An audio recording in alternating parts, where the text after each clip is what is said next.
भैया के बाट बहिना जोहत हैती, गंगा जमुना के मंत्र पढ़त हैती।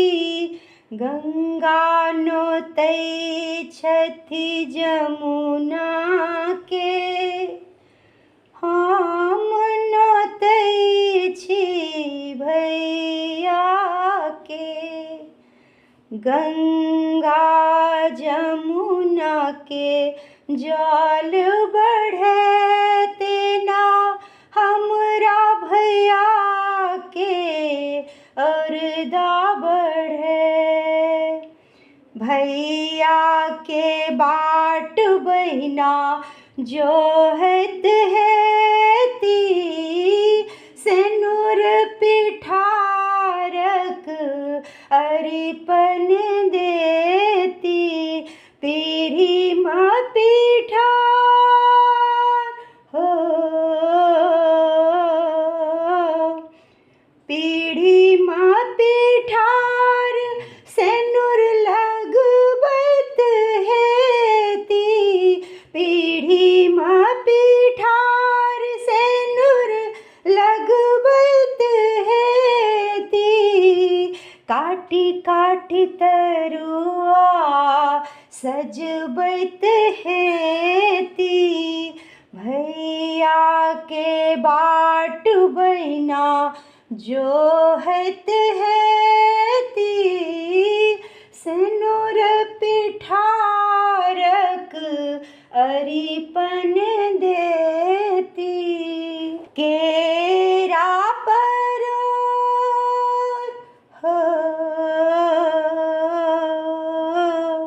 केरा परोर भट्टा आलू तिल कोरा दनौरी तिलौरी चरौरी सकरौरी।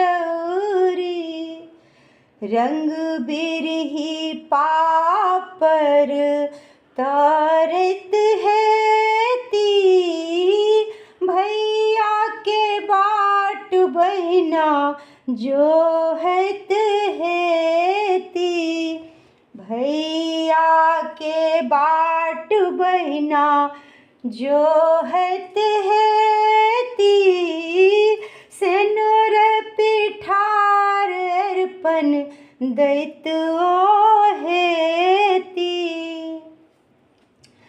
पिरही पर बैसाख हो,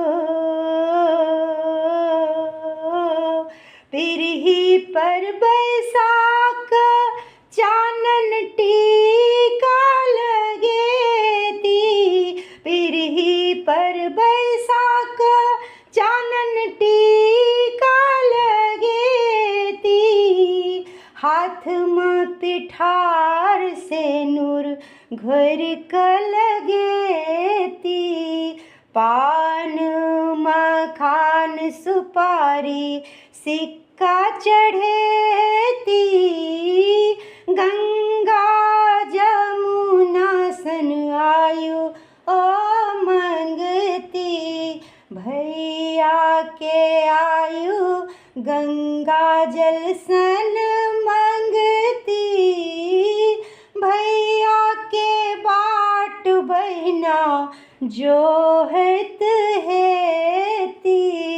भैया के बाट बहिना जोहत हैती, सिनुर पिठारक अरिपन